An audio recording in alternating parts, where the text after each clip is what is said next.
Hi guys, today I'm going to show you 5 quick and easy tips to improve your game instantly. While this is mainly targeted at newer players, it's also relevant for more experienced players too. Let's get right into it. The first tip is to practice your serve. As the serve is the first shot of the rally, it dictates whether you start the rally off on the front foot or not, which is extremely important as it has a major impact on a match. It is also the only shot of a rally where your opponent has no influence over it, as you're throwing the ball to yourself. This means that with practice, you should be able to land the ball accurately in the target area every time. Now you may be wondering where the typical serve target should be. The ideal serve target should hit high on the sidewall around the back of the service box area, as this is where the returner would want to volley it. If the ball is on the sidewall as they try to volley, it makes it very difficult for them.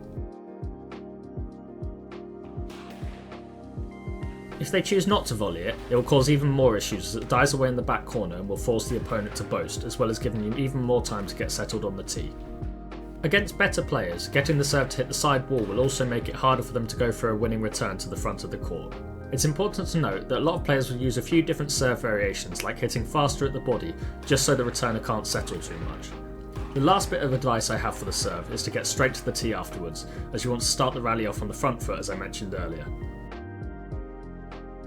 This leads us nicely to the second tip, which is to get back to the tee quickly between each shot. If we don't do this, we're leaving a lot of space in the opposite corner of the court. This will lead to us being forced to chase after the ball constantly until we get completely exhausted.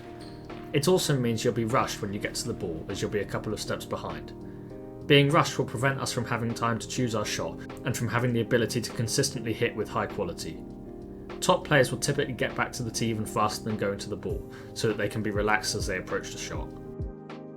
Sorry for interrupting the video, but I'd really appreciate it if you could subscribe to the channel so I can produce more content like this. Let's get back to it.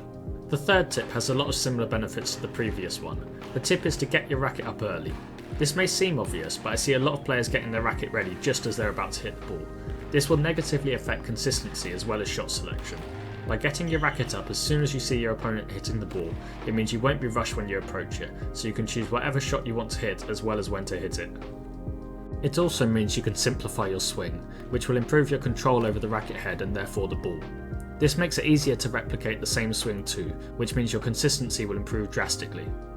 Players who get their racket up too late will typically try to generate power by doing a wristy loop with their racket just before striking the ball. This leads to a lot of errors, as the more complicated the swing is, the more that can go wrong.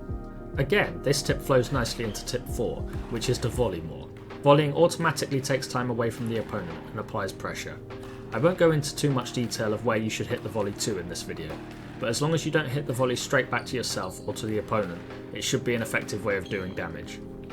The other benefit of volleying is it allows you to stay on the tee and it traps your opponent behind you, meaning that you have control over their movement and you don't have to move as much yourself.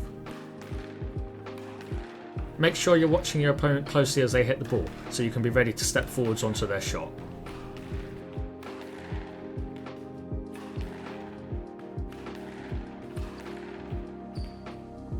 The final step is to hit long before short. This will help newer players a lot due to the fact that their opponents will struggle to dig the ball out the back of the court. It's also equally important for anyone though, as hitting it deep will drag your opponent to the back of the court, which will create space at the front to hit to for a winner.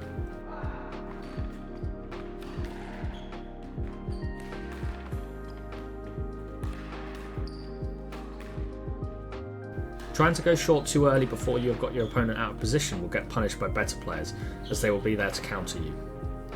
At a higher level, it will take more length shots and at a higher quality to be able to force a weak enough shot from the opponent to unlock the ability to take the ball in short.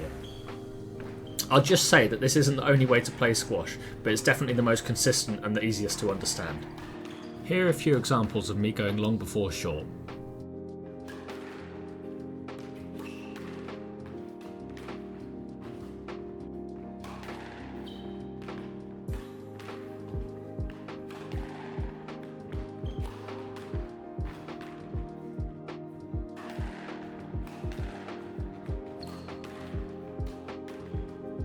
I'd like to thank the current world number 45, Curtis Malik, for helping me out with most of the clips in this video and for making it easy to set up all of the scenarios.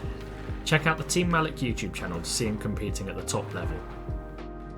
Thanks for watching, and I hope this video helps with your development. Please like and subscribe to the channel for more content like this. See ya.